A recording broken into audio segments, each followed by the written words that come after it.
Todavía me emocionan ciertas voces. Todavía creo en mirar a los ojos. Todavía tengo en mente cambiar algo. Todavía hay adiós, gracias todavía. Los albores del amanecer nos dan energía para un nuevo día en Campo de Fuerza.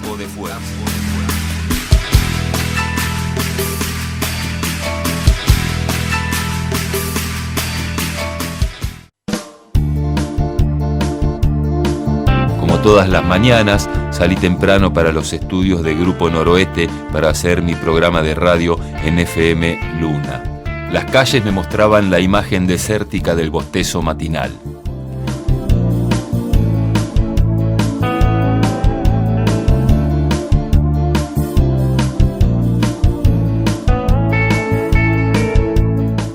Al ingresar, las luces de los 4 estudios que allí funcionan ya estaban encendidas.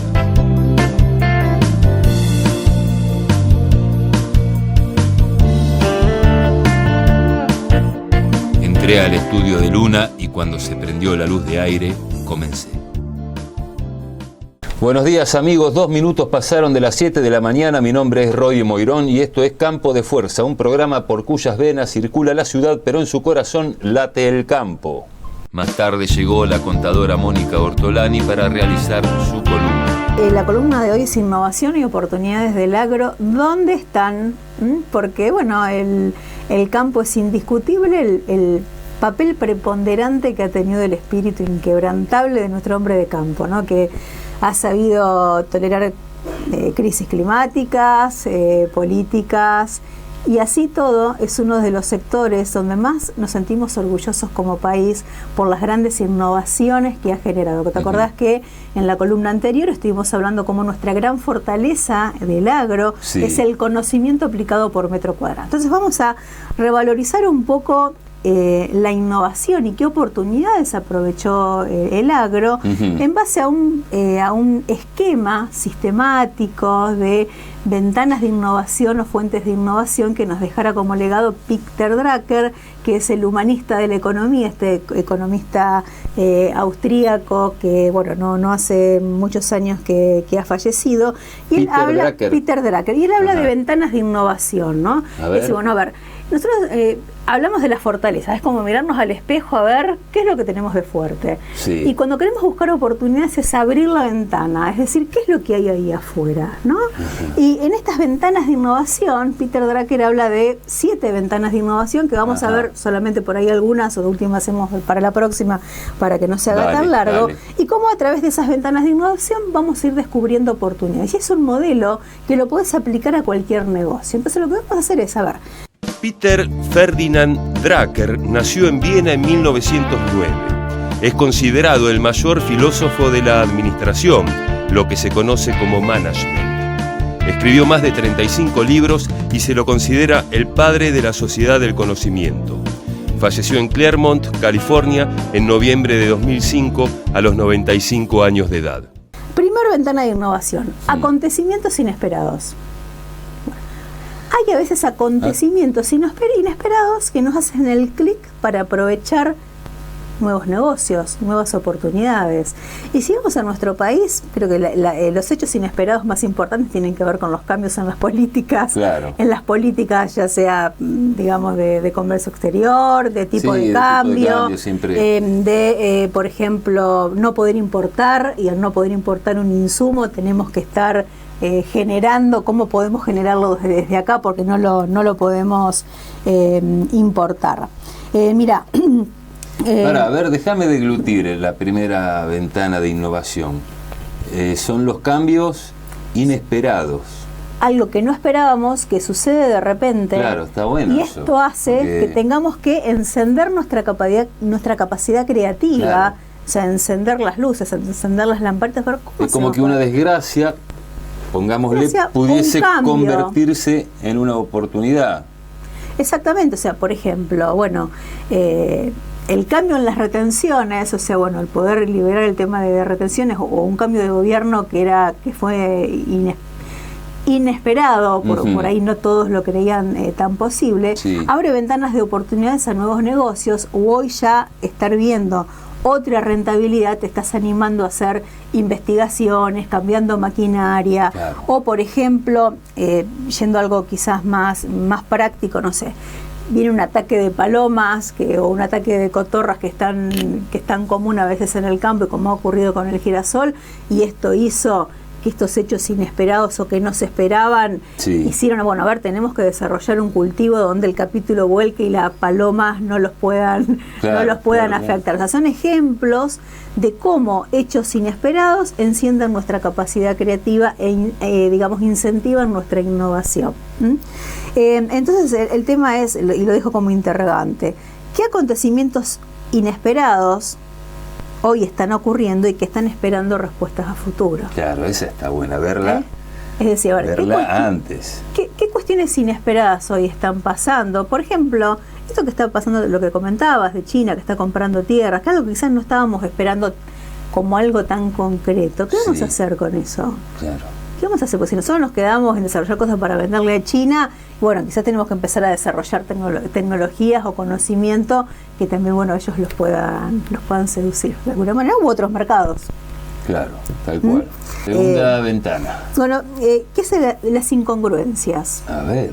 Bueno, nuestra gran incongruencia, país rico en recursos naturales, con la tercera parte de nuestra población por debajo de la línea de pobreza. O sea, es decir, ¿cómo puede ser más de 10 millones de argentinos, bueno, más, 14 millones de argentinos que no pueden acceder a los alimentos que el campo produce? Entonces hoy nos estamos preocupando mucho por China, nos estamos preocupando, bueno, mucho por otras cuestiones, y no estamos viendo que gran parte de nuestra población no puede acceder a los productos que producimos. Y esto hace de que hay muchas entidades del campo que empezaron hoy a incentivar un poco su responsabilidad social empresaria y aportar por ahí a entidades como CONIN u otras entidades que un poco están tratando de anular esta incongruencia. Entonces, bueno...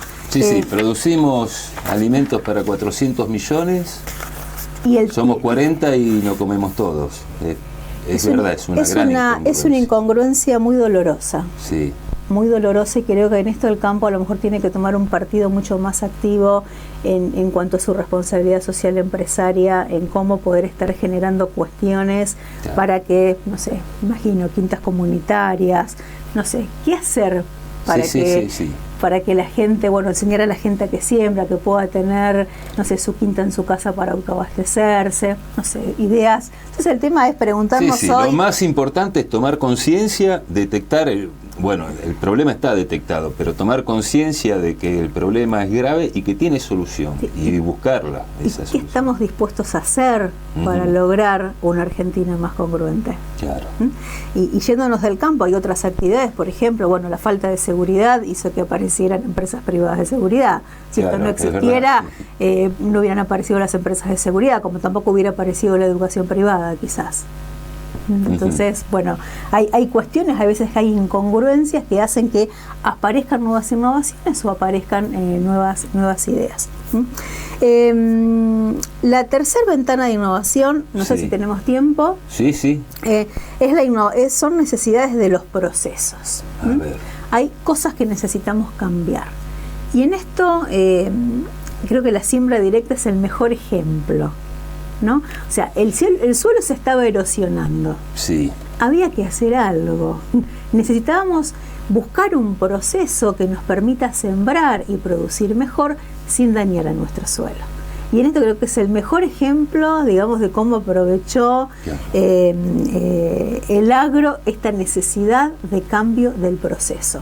Como también otros ejemplos, por ahí, bueno, a ver cómo se está afectando la capa de ozono, la sustentabilidad. Hoy la sustentabilidad, ¿por qué empieza a tener también mucho más importante? Porque estamos viendo que es necesario cambiar procesos Bueno, hay uno importante que en estos 2 últimos años me parece que se aceleró muchísimo, que es el tema de la aparición de malezas resistentes a herbicidas. eso está obligando a un cambio radical del proceso. Ya no podemos estar aplicando glifosato tras glifosato tras glifosato. Tenemos que empezar a ver cómo funcionan los herbicidas, la dinámica de las poblaciones de malezas, y está haciendo, fíjate, provocando un cambio del proceso. Es muy buen ejemplo y que también un poco se relaciona con el anterior, ¿no? Porque a veces no esperamos que las malezas sean tan resistentes. Claro, ¿no? que parezca. Entonces, bueno, necesitamos adaptar los procesos. Entonces es muy importante ver cómo el campo, ¿no? Nuestro agro, la agroindustria, ha sabido captar todos esos cambios en los procesos. Lo mismo, por ejemplo, no sé, todo lo que tiene que ver con la imagen satelital, donde hoy podemos ser mucho más precisos en cómo aplicamos la semilla, cómo aplicamos el herbicida. Bueno, por ahí no soy ingeniera. No, pero sí, es tal cual, o la aparición de los drones, que entonces, hoy lo vemos como algo extraño, pero va a ser algo entonces muy hoy común. Tenemos información online de qué es lo que está pasando en nuestro campo, cómo estamos cosechando. 3 ventanas vimos de Peter Drucker. Vimos las primera, ventanas. Acontecimientos inesperados, sí, como un hecho exterior puede encendernos esa luz creativa. Sí. La segunda ventana que vimos es incongruencias, sí, cuando hay algo que es tan incoherente, tan incongruente que hace que yo me plantee de que tenga que hacer algo distinto. Y la tercera ventana que vimos es la necesidad de procesos. Nos faltan 4. Nos faltan 4, ¿lo dejamos para la próxima? Dale, lo dejamos para la próxima. Campo de fuerza. Campo de fuerza.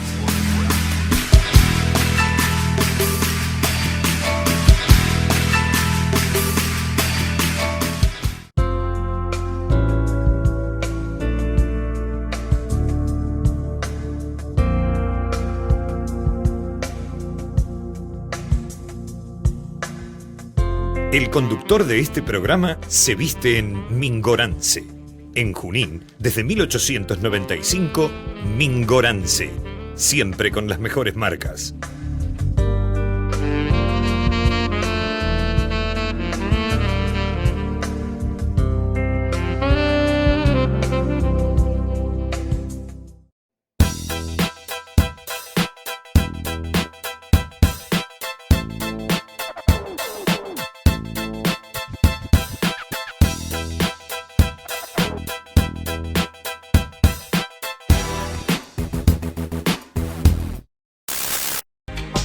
Claudio Anfuso. Videos, fotos, Claudio Anfuso. Books, libros de firmas, pasacalles, gigantografías. 15, tu boda. Claudio Anfuso. 2364-627777. Fotografía profesional. Claudio Anfuso.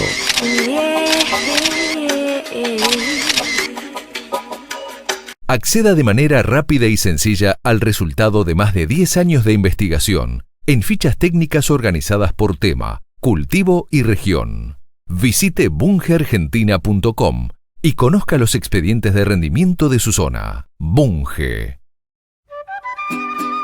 Todo lo que necesitas en maquinaria agrícola, encontralo en Oscar Altamirano Maquinarias, Sociedad Anónima.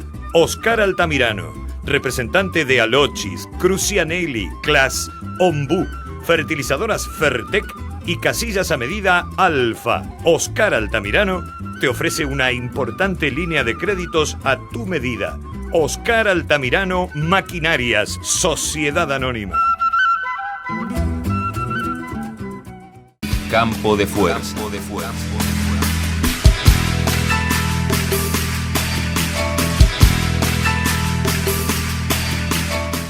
Después del programa de radio me acerqué a las oficinas de Paz Hermanos para hablar con Gastón Paz y aprovechar sus amplios conocimientos sobre el mercado ganadero. Gastón, ¿cómo se vuelve? Vos nos mencionaste que bueno, hay una mayor predisposición, digamos un cambio en el espíritu del productor ganadero, pero ¿cómo se vuelve en una actividad que no es como una siembra que vos decís, este año siembro soja, el año que viene sembrás maíz y no cambias nada? Acá en nuestros campos había aguadas, molinos, alambrados, corrales, y en muchos casos hasta se han quitado eso. Hay campos en los que se han quitado alambrados para sembrar con más comodidad. ¿Cómo se vuelve? ¿O se puede volver? ¿Cómo ves eso? Se puede volver, pero tiene tiempos largos. La ganadería tiene tiempos biológicos que son mucho más largos que la agricultura, que en promedio demora 6 meses entre que vos invertís, sembrás y tenés tu cosecha. En esto, si uno va a ser criador, uno tiene que pensar que tiene que preñar la madre, que tiene 9 meses de gestación, que el ternero nace, que eso a los 6 meses después se desteta, y que si lo va a engordar, demora prácticamente todo ese proceso entre 2 años y 2 años y medio. Y si es una hembra, ¿a qué edad puede ser entorada y preñada? Aproximadamente entre 15 y 24 meses, dependiendo un poco de cuál sea el criterio productivo de cada uno de los establecimientos. Pero entre los 15 y los 24 meses, ahí se preña la hembra, una ternera, que ya es vaquillona, que se preña, y a los 9 meses va a tener su ternero. Con esto digo que los tiempos son largos en un país que la ansiedad nos come por tener la recuperación del capital el día de mañana, donde lo único que se piensa es en lo urgente, nunca en lo importante, y siempre pensamos que el futuro es el día de hoy a la tarde y nunca dentro de 5 años. Nunca llega el futuro como el... Y es como que nos vamos corriendo, como en las películas de Chevo. Bueno, pero eso, llega. Pero llega. Porque vos, mientras hablaba, yo pensaba... ¿Cuánta razón tenés en eso de que nos fijamos en lo inmediato? Porque, a ver, ayúdame. Vos suponete que tenés 20 vacas. Sí. En teoría te van a dar, pongámosle, 9 terneros machos y 9 terneras. Sí, que no es así, que en realidad hay una pérdida generalmente de promedio. Acordate lo que te decía en el primer programa, la ineficiencia del rodeo vacuno en general, pero en esta zona tener preñeces del 94% de cada 100 vacas, tener preñada 94 o 93, que es el sur. Por eso te digo, vos fíjate. Terminás en un 80%, vamos a poner. Bueno, pero para hacerlo más fácil, tenemos 20 vacas que tienen 18 terneros. Sí, 9 y 9. 9 hembras y 9 machos. Si vos te quedás con las 9 hembras, me dijiste que en 2 años se podía preñar. Sí. Es decir, que en 3 años vos ya vas a tener las 20 vacas, más 9, 29, y te van a dar 4 terneritos más. Sí, así es. Es decir que... 4 terneras que se van a ir multiplicando. 4 terneras que podés sumar a tu rodeo de vientre. Quiere decir que en un plazo no muy largo, pongámosle 5 años, vos de 20 vacas, por ahí tenés un rodeo, lo duplicás. Si uno no retira esa plata de capital y reinvierte en eso, esa aceleración que vos bien decís se da más, porque te permite comprar alguna hembra más y se acelera mucho más el proceso. Pero como vos bien decías, hay que poner la guada, hay que poner el alambre, hay que tener gente para trabajar con la vaca, hay que tener pastura o verdeo, y eso significa que vos estás invirtiendo hoy y recién vas a recuperar esa amortización en tal vez 10 años. En un país, insisto, donde la inflación es alta, donde la inestabilidad es muy alta, donde pasamos de ser los oligarcas ganaderos enemigo número 1 de la Argentina a poder ser mirado como una actividad que puede ser un motor de exportación fenomenal y además un abastecedor del consumo interno sin ningún problema. Cuando vos estás invirtiendo hoy y estás pensando a 10 años con todo lo que puede pasar de acá a 10 años, hay que tomar las decisiones. El día invitaba a disfrutar el aire libre, entonces me dirigí a la Sociedad Rural de Junín para visitar la Expo 2016, una muestra que se viene realizando desde hace 70 años ininterrumpidamente.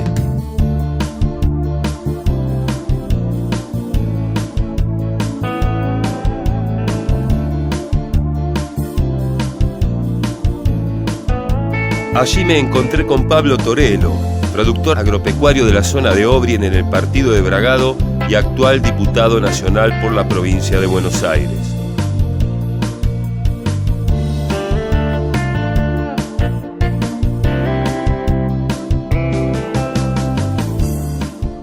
Pablo, ¿en qué estado se encuentra en el Congreso, en la Cámara de Diputados o donde esté la ley de semillas?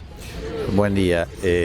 Bueno, la ley de semillas en realidad acaba de presentarla el presidente de la Comisión de Agricultura, acaba de darle paso al tratamiento de los diferentes proyectos de ley que hay, que son varios. Hay de Juan Casañas, hay de Gilberto Alegre, hay uno del Borsani. ¿Y básicamente en qué se diferencian? No, bueno, tienen varias diferencias, algunos contemplan regalías extendidas, otros contemplan el pago en la semilla, otro es global. O sea, de todas maneras hay muchas diferencias. El proyecto del Ejecutivo está siendo presentado ante la Comisión Nacional de Semillas esta semana. Y a partir de ahí se van a dar todos los debates que se tengan que dar. O sea, diferencias hay muchas. Hay varios proyectos que tienen muchas coincidencias. ¿Cuáles son? Creemos, bueno, el de Alegre, el de Casañas y el del Ministerio de Agroindustria tienen bastantes similitudes. Lo que pasa que es enorme la cantidad de diferencias que tienen, pero también hay como una columna vertebral donde todas coinciden. Y básicamente lo que hay que lograr es yo lo digo siempre en todos lados, el sector agropecuario de la Argentina, que es uno de los sectores, uno de los motores más importantes que tiene la Argentina, no tiene un marco de leyes. El tema de la ley de semillas se debe principalmente a que el productor compra una bolsa al semillero, de trigo por ejemplo, y luego la siembra y la multiplica obteniendo varias bolsas más de producción propia. Los semilleros cobran por la venta de la bolsa original y lo que quieren es cobrar una regalía sobre la semilla que el productor produce. Muchos agricultores coinciden en que se debe pagar. El tema es ponerse de acuerdo en cuánto y cómo. No hay ley de semillas, no hay ley de suelo, no hay ley de tierra, no hay ley de fertilizantes. Hay ley de tierra de extranjerización. Pero no hay ley de suelos, no hay ley de riego, no hay ley de fertilizantes, no hay ley de arrendamientos, no hay ley de arrendamientos, no hay ley de envases, no hay ley de nada. Y la verdad que es como una especie de que es una cosa muy rara. Por lo tanto, nosotros hoy, desde el legislativo como oficialismo, estamos dispuestos a darle tratamiento y salida y sanción, si es necesario, a todas las leyes. De hecho, este jueves, si todo funciona como corresponde, y creemos que va a ser así, se va a sacar dictamen para la ley de envases de fitosanitarios, que ya tiene sanción del Senado. Falta la sanción de diputados y después sale como ley. Así que por ahí empezaríamos, y ya está entrando la de semillas, está muy próxima a estar también la de fertilizantes, que ya está bastante tratada y hay bastante de acuerdo. Básicamente, ¿qué contemplan esas leyes? La ley de envases, por ejemplo. No, la ley de envases es todo el tratamiento de cómo va desde que se produce hasta que se recicla o digamos la deposición final de eso, su reciclado o su deposición final. Porque la verdad que hoy en día uno cuando anda por los campos ve que en los tanques de los molinos la gente uno ve humaredas y probablemente estén quemando, uno ve enorme cantidad de depósitos de esos que están tirados ahí y no tienen un destino final. Y bueno, lo que se está haciendo con esta ley de envases, que es bastante buena, que se ha presentado hace tiempo, lo que queremos lograr es que todo eso se pueda o reciclar o tratar como corresponde, o sea, y que es lo lógico, que es una parte de la responsabilidad y tiene mucho que ver con el medio ambiente. ¿Y la ley de fertilizantes a qué apunta? Bueno, la ley de fertilizantes apunta al tratamiento de la fertilización del tratamiento del suelo. Lo que nosotros queremos en ese sentido es darle mucho hincapié a la parte de fósforo, que es justamente lo único que no hay en la Argentina. Lo que nosotros no tenemos en la Argentina es fósforo. Tenemos muchos suelos que son deficitarios en fósforo y lo que necesitamos tener sí o sí es una muy buena reserva de fósforo para el día de mañana, porque si no sería una gran debilidad de la Argentina, siendo el sector agropecuario tan importante. Muchas gracias, Pablo. Buenos días, gracias a ustedes. Campo de fuerza.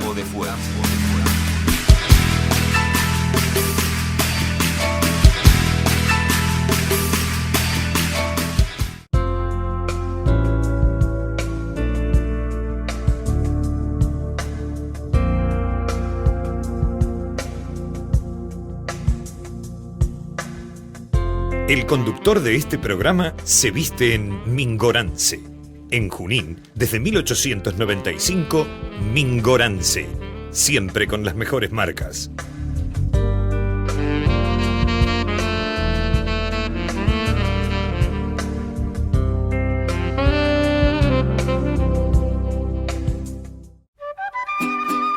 Todo lo que necesitas en maquinaria agrícola, encontralo en Oscar Altamirano Maquinarias, Sociedad Anónima. Oscar Altamirano, representante de Alochis, Crucianelli, Claas, Ombú, fertilizadoras Fertec y casillas a medida Alfa. Oscar Altamirano te ofrece una importante línea de créditos a tu medida. Oscar Altamirano Maquinarias, Sociedad Anónima. Acceda de manera rápida y sencilla al resultado de más de 10 años de investigación en fichas técnicas organizadas por tema, cultivo y región. Visite bungeargentina.com y conozca los expedientes de rendimiento de su zona. Bunge. Una ciudad despierta.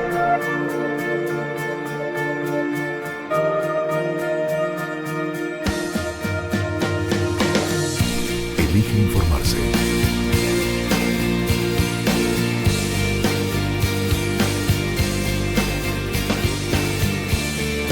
Elige democracia. El diario de mayor circulación. Democracia.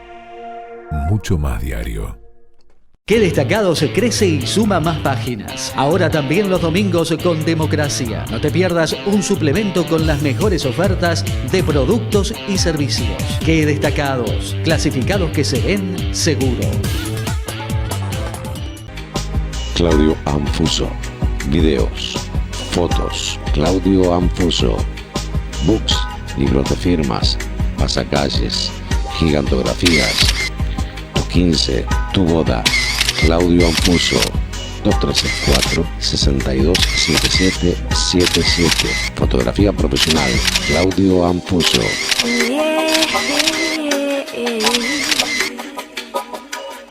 Campo de fuerza.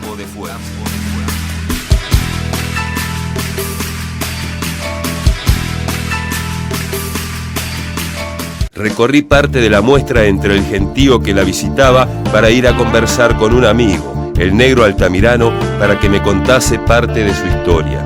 Oscar Altamirano Maquinarias, Sociedad Anónima, hoy en día es una empresa consolidada con la distribución de varias de las marcas más importantes del país, con sucursal en Lincoln, pero en un momento no tenía ni el Maquinarias ni el Sociedad Anónima, fue Oscar Altamirano. ¿Cómo fueron aquellos comienzos, Oscar? Bueno, mira, los comienzos míos fueron primero de todo, yo trabajé en el supermercado Mastro Mauro, ahí empecé. Después la vida me llevó a que quería independizarme, quería ser un ave que salía. Y bueno, y realmente me fui a Buenos Aires, fue en la época del Rodrigazo, a muchos lo favoreció, a mí me perjudicó. Bueno, volví de vuelta a Junín y manejando un taxi conozco al que me enseña a vender cosechadora. Para contar bien esa historia, o sea, fue una casualidad. Fue una casualidad porque una confitería que hoy existe, nada más que antes se llamaba Lemoine, hoy se llama Picasso, les voy a hacer una propaganda gratis, me llaman para que fuera con una persona que estaba sentada ahí, eran las 6 de la mañana. Así que fui a buscarlo, lo llevé hasta la casa y bueno, y me dice, en su estado de alegría que tenía, sí, me dice, ¿el taxi es tuyo? No, digo, soy chofer, dice, ¿querés venir a laburar conmigo? Y bueno, le digo, bueno, el lunes, digo, cuando pasa para aquel lado, Benito de Miguel, era Julio Arroca, era una sola mano. Así que bueno, cuando fui a hacer un viaje para el cuartel, porque la parada nuestra estaba en la Galería Bo, paré, y realmente cuando me presenté, el tipo ni se acordaba. ¿Qué? Pero ¿qué pasa?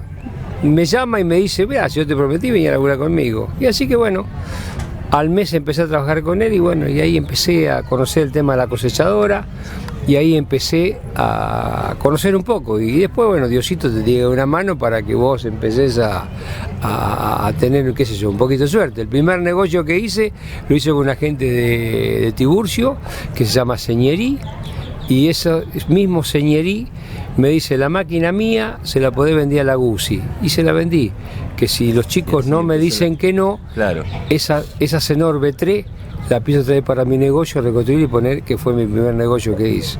Si los chicos no me dicen que no, está. Bueno, dicen que la suerte es cuando se cruzan la capacitación con la oportunidad, y vos, si bien parece un hecho fortuito que te encontraras con este hombre en el taxi, pero vos ya por un lado tenías la ambición, la buena ambición de querer ser independiente, de querer ser, no digo, quizás no soñaste nunca el negocio que tenés ahora, pero sí porque eso va de a pasitos, ¿no? Pero sí querías tener tu negocio. ¿Y cómo arrancaste por las tuyas? Porque ahí eras empleado. Bueno, yo empecé trabajando con esta firma que era, voy a dar el nombre, que no existe más, es UR González de Luca, fue lo que me enseñaron a la venta de la cosechadora. Y después, bueno, transcurrido el año 83, me voy de la empresa y ahí empiezo a asociarme con los chicos de la Casa de la Cosechadora. Ahí empezamos juntos en Benito de Miguel 580 y fracción. Ahí empezamos y bueno, después los vinimos a Caso de la Ruta hasta un cierto año que yo me voy porque mi hijo, el más grande, me deja la facultad, entonces tenía que darle vida a él. Así que bueno, y ahí empecé con mi hijo, con el portafolio solito de vuelta a caminar. Y bueno, y gracias, y sí, yo pienso que la vida, si no tenés suerte hoy, no hay nada, sin suerte no sale nada. Porque aparte, exacto, hay que buscarla, pero aparte la suerte tiene que ayudar. Pues bueno, sembré muchos años, esos años me fueron muy bien en siembra, y un día dije, bueno, me retiro, y justo fue el año de la seca. Entonces, el único negocio que a los 7 días te da toda la plata es cuando vos cosechás.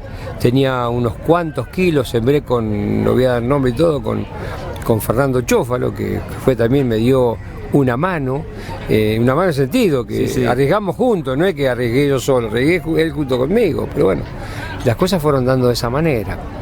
Y la historia está más linda volviendo atrás, la persona esa que me enseñó esta profesión, la vida lo castigó y hoy lo tengo a cargo mío en un geriátrico.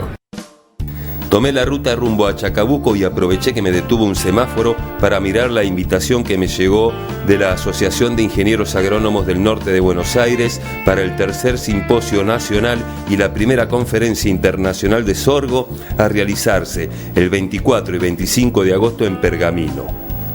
Más tarde recabaría más datos en la página www.simposiodesorgo.com.ar. En Chacabuco me iba a entrevistar con el ingeniero agrónomo José Luis Tedesco.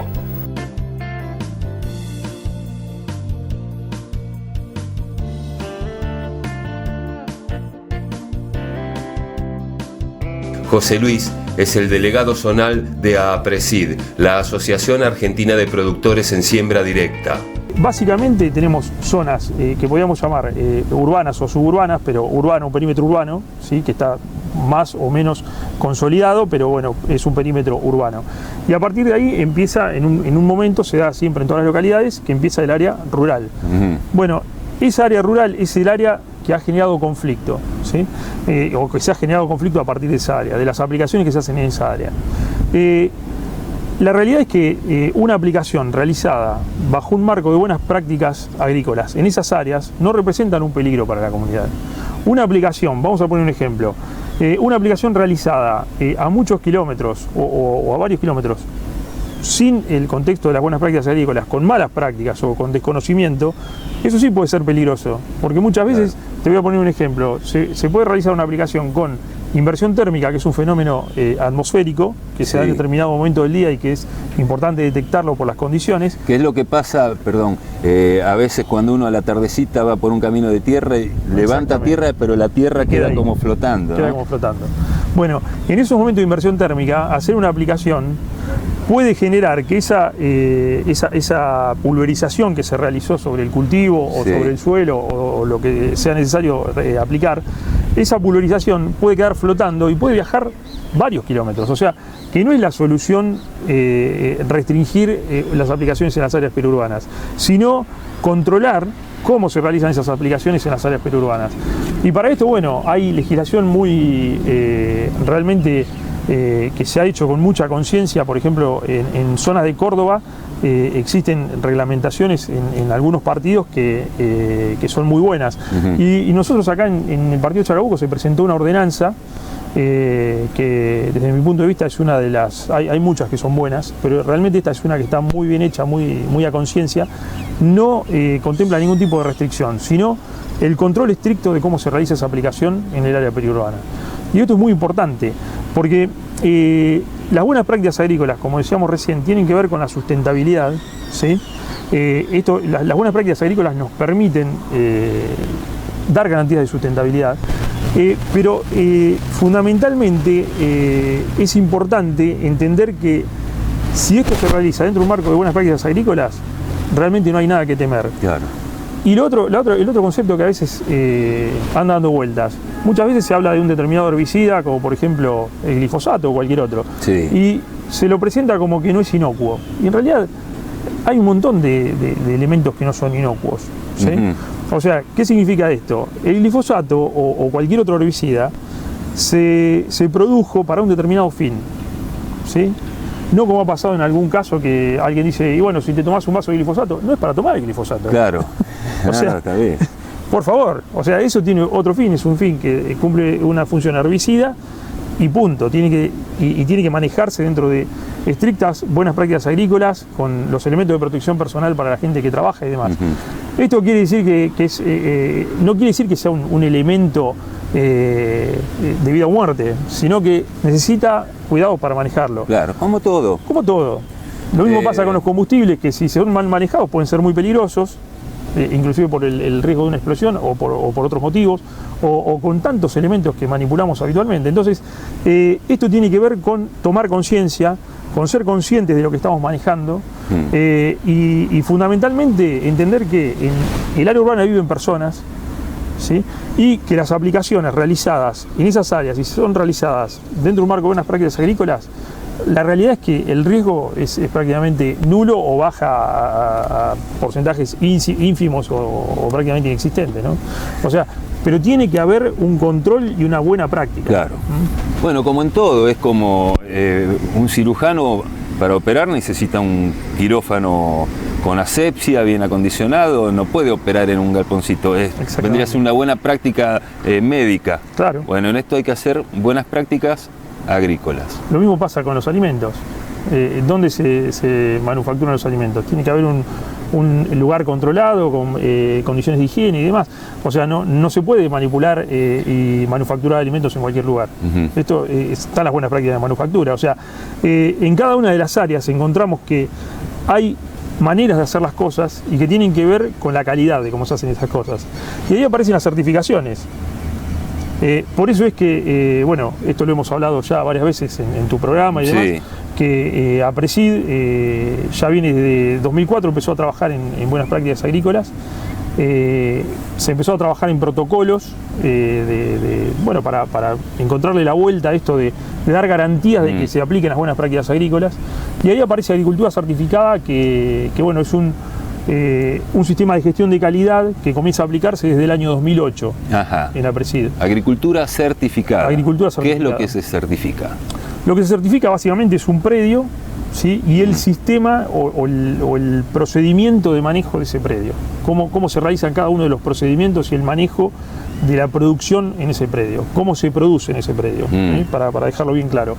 Y bueno, y la certificación tiene que ver con la toma de registros de cada una de los procesos y de las actividades que se realizan en el campo, y a partir de ahí, bueno, de esos registros surgen indicadores, o sea, qué producto se aplicó, en qué dosificación, o sea, son todos indicadores que nos van dando certezas de cómo se realizaron las cosas, en qué fecha se respetó el periodo de carencia o no. El periodo de carencia, recordemos que es el momento entre una aplicación que se realiza un cultivo y el momento de su comercialización. Entonces, tiene que haber, de acuerdo al producto, eso está especificado por SENASA, un periodo que se llama de carencia para que ese alimento no sea consumido antes de ese lapso, o no sea claro, que no tenga restos del agroquímico. Ahora, José, a ver, yo soy, supongamos, productor agropecuario, sí, y digo, bueno, quiero hacer agricultura certificada. Sí. ¿Cómo es el procedimiento? Bien. El procedimiento se inicia, en primer lugar, tomando conocimiento del protocolo de agricultura certificada. Ajá. O sea, es decir, ¿cómo debo hacer yo las cosas en exactamente, hay un manual campo, que es un protocolo de cada una de las buenas prácticas agrícolas, siembra directa, que es una buena práctica agrícola. Está comprobado que la siembra directa, la no remoción del suelo, nos mejora el suelo, le aporta materia orgánica, y como siempre decimos en APRESID, la generación nuestra tiene el gran orgullo y realmente el beneplácito, ¿no?, de entregarle a la generación siguiente un suelo mejor del que recibimos nosotros. O sea, esto tiene que ver con la siembra directa. Pero la siembra directa no es simplemente la práctica de la siembra directa con una sembradora de siembra directa que se tira la semilla, o como dicen algunos, sembrar directamente.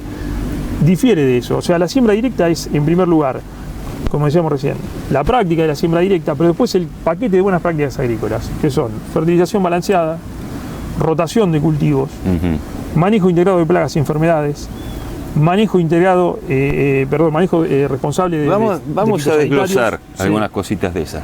Fertilización balanceada, ¿qué vendría a ser?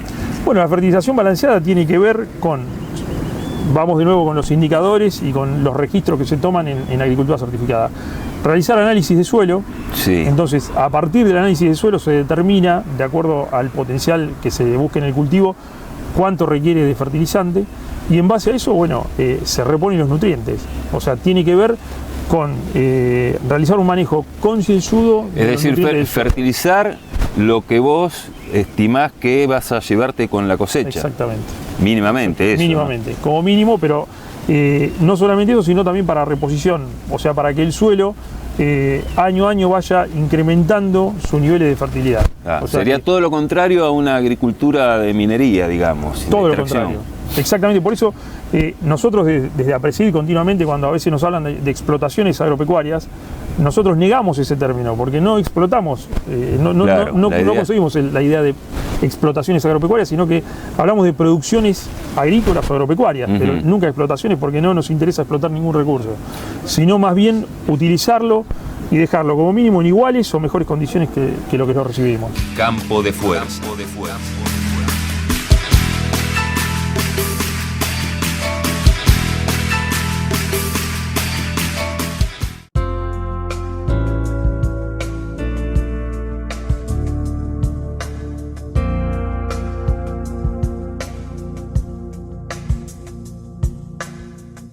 El conductor de este programa se viste en Mingorance. En Junín, desde 1895, Mingorance. Siempre con las mejores marcas.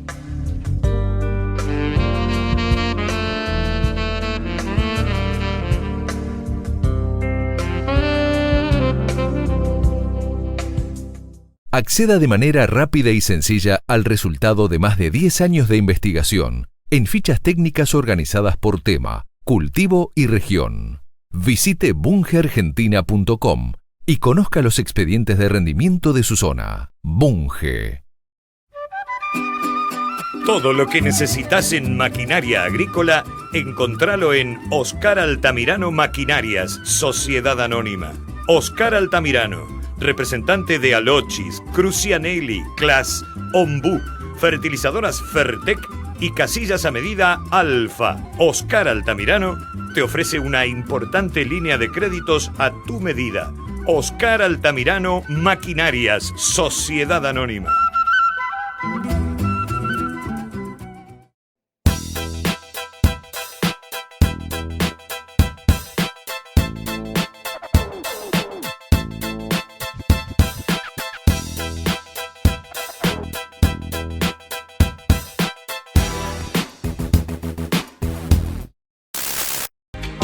Claudio Anfuso. Videos, fotos, Claudio Anfuso. Books, libros de firmas, pasacalles, gigantografías. 15, tu boda. Claudio Anfuso. 2364-627777. Fotografía profesional. Claudio Anfuso.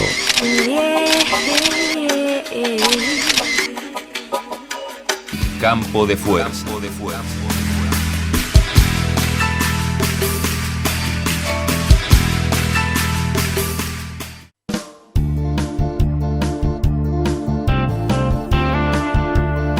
Por último, la ruta 188 me llevó hasta la estación meteorológica del Servicio Meteorológico Nacional de Junín para hablar con Vanina Ferrero acerca de temas inherentes a la obtención de los datos.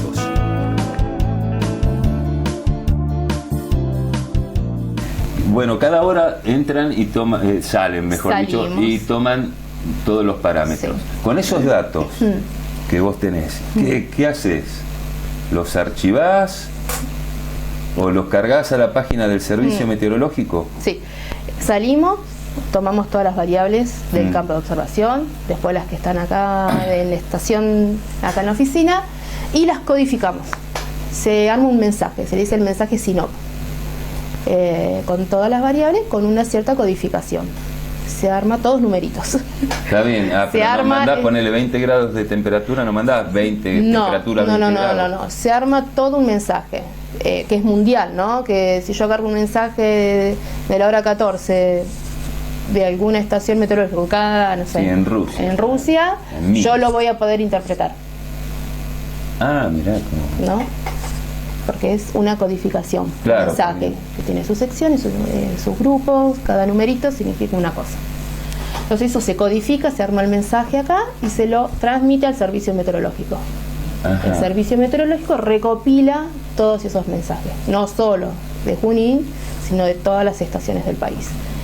Y a partir de eso, el servicio meteorológico, bueno, algunos sirven para pronóstico, se realizan informes, van a base de datos. Bueno, sí, se le da diferentes usos. Mirá vos.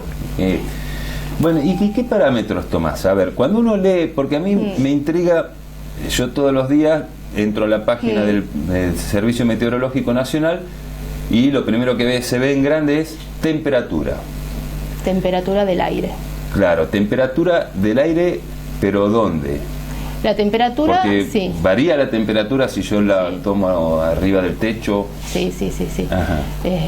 La temperatura es variable con la altura, digamos. No es la misma la temperatura que yo tengo al ras en la superficie, al ras del suelo, que la que tengo a 1,5 metros, que es la que tomamos. Cuando uno habla de la temperatura del aire, la que vos escuchás en la radio o lees en la página, es la temperatura a 1,5 metros, que es donde nos desarrollamos nosotros, digamos. Ah, mira. Y está ubicada dentro de lo que se llama el abrigo meteorológico, ¿no? Para no estar expuesto, digamos, el termómetro, que es el instrumento, no está expuesto ni a la radiación directa, ni al viento, ni a las precipitaciones. La radiación. Y eso en todo el mundo es estándar, está estandarizado, sí. Es el abrigo meteorológico que tiene sus puertas, tienen que estar, nunca les tiene que dar el sol directo. Digamos, acá están las puertas, apuntan al sur. En el hemisferio norte, al norte. Pero ¿qué pasa si uno tomaría la temperatura, ponele a 10 centímetros del suelo? Bueno, varía según la hora del día, digamos. Ajá. No es lo mismo la temperatura en el piso, o sea, a las 3 de la tarde, cuando tuviste la mayor cantidad de radiación incidente, que tomarlo a las 7 de la mañana, cuando la Tierra, digamos, el suelo ya perdió toda la radiación.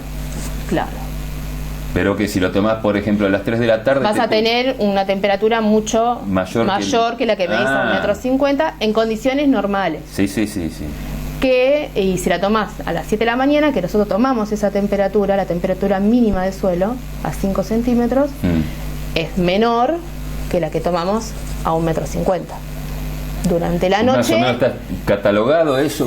¿La diferencia? Una diferencia normal, 3-4 grados podés llegar a tener. Ah, mucho. Sí.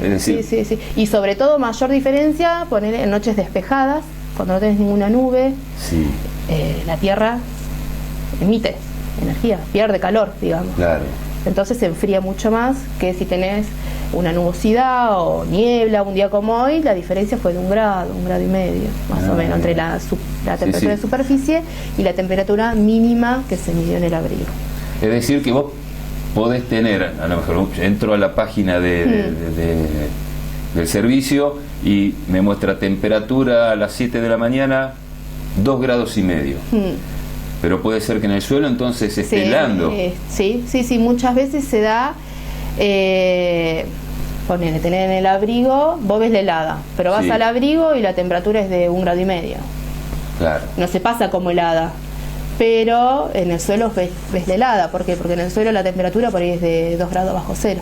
¿Por qué pasa eso? Que cuando incidió mucha radiación en el suelo, la temperatura es más alta en su superficie, en el aire que está cerquita. ¿Qué es lo que pasa, me imagino, cuando uno va en la ruta en verano y ve el agua esa que uno quiere llegar al agua? Eso se produce no porque está más caliente y un el aire. efecto óptico ese. Está más caliente el aire que está pegado a la ruta que está más arriba. Pero ¿por qué se da eso? Y porque la Tierra se calienta, el aire se calienta desde abajo, digamos. La Tierra. El aire lo calienta la Tierra, no el Sol. El Sol incide, la Tierra absorbe. Y luego la Tierra empieza a emitir en su onda larga, digamos. Onda larga. Entonces el aire se calienta desde superficie. Lo que Vanina me explicó es que el Sol emite radiación de onda corta que no puede ser interceptada por el aire, por lo tanto atraviesa la atmósfera y calienta la superficie del suelo. Y es esta, al elevar su temperatura, quien emite radiación de onda larga que sí es absorbida por algunos gases de la atmósfera calentando el aire. Está, porque uno piensa a lo mejor que al aire lo calienta el Sol. No, el Sol pasa casi todo. Claro, el Sol emite onda corta. Sí. Y lo que medimos nosotros en realidad es la onda larga, lo que emite la Tierra. Y por ejemplo, la humedad relativa. ¿Relativa a qué es? ¿Relativa a qué? Está mal. A la cantidad de vapor que puede contener esa masa de aire. A ver, se dice que la humedad relativa es del 100% cuando esa masa de aire está completamente saturada y no puede contener más vapor de agua. ¿Está? A ver, así es lo que vos tenés ponerle un volumen X de aire. Un volumen X de aire. Que tiene vapor. Tiene vapor que es gas, agua. Vapor de agua. Sí, es un gas. Vapor de agua. Pero tiene una capacidad máxima que puede contener. De absorción dependiendo de la temperatura y la presión. Y si le echás más vapor de agua, yo le voy echando vapor, va a llegar un momento en que va a saturar y que no le va a entrar más vapor a esa masa de aire. ¿Y entonces, con el vapor qué pasa? Satura y cuando ya no le ingresa más, empieza a condensar. Se vuelve líquido. Se vuelven esas gotitas de agua y, por ejemplo, un día como hoy de neblina, que eso es decir que la humedad relativa llegó al 100%. Sí. Ya no podía contener más vapor de agua. Empezó a condensar y bueno, tenemos esta neblina, nubosidad baja, estos estratos. Eso es la relación entre el vapor de agua que contiene una masa de aire y la mayor cantidad de vapor de agua que podría contener esa misma temperatura. Está bien. Es decir, vos, por ejemplo, invierno saturás mucho más rápido que en verano. El aire frío puede contener menos vapor que el aire caliente. Por eso se utiliza la medición relativa. Claro. La relativa es qué porcentaje de esta masa de aire está saturada. Sí, por ejemplo. 40%, bueno, hay un 40% de vapor dentro de esa masa de aire. Si llega al 100%, quiere decir que es todo vapor de agua. Saturó. No puede contener más vapor de agua. ¿Quedó claro? Sí, no. A ver, por ejemplo, yo tengo 1 litro de aire, por decir. No te lo quiero decir con palabras muy tensión de vapor. No, no me quiero meter con eso. A ver, si yo tengo 1 litro de aire, que puede contener un máximo... 1 metro cúbico de aire, un volumen. Bueno, 1 litro también. Bueno, está bien, sí. Que puede contener, no sé, 10 gramos de vapor, como máximo. Y en ese momento hay 5 gramos de vapor. Bueno, sería 5 sobre 10. La humedad relativa es 50%. Eso es. Claro. Y a ver si razono bien o razono mal. El aire frío puede contener menos cantidad de vapor. ¿Y por eso se produce el rocío? Sí, o en invierno tenés más neblina, niebla, que en verano. Porque en verano podés contener... Por eso los días de verano con mucha humedad son mucho más pesados que lo que es invierno. Tenés mucha cantidad de vapor en el aire. ¿Y cómo en invierno las humedades son más altas, los valores que tenés durante invierno que verano, y los valores que tenés también tiene una marcha diaria la humedad. Digamos, durante la noche tenés mayores valores de humedad relativa.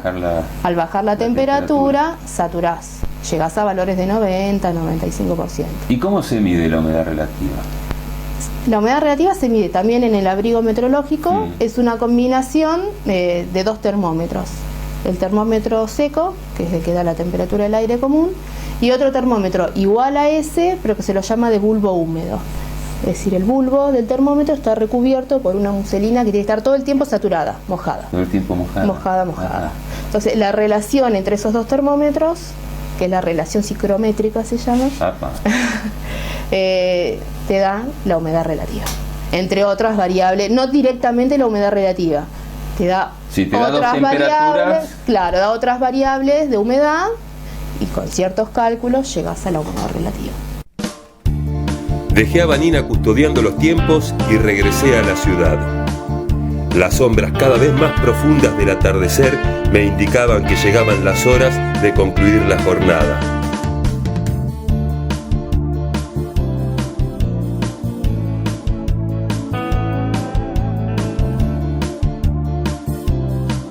Finalmente llegó la noche, un lindo momento para escuchar buena música, leer y descansar.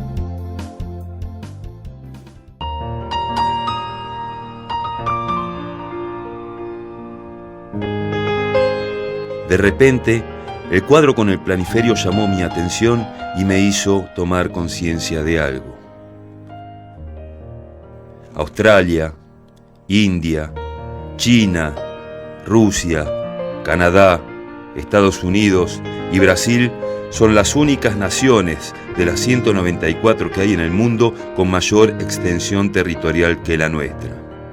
La Argentina es el 8º país más grande del mundo. Es una estancia.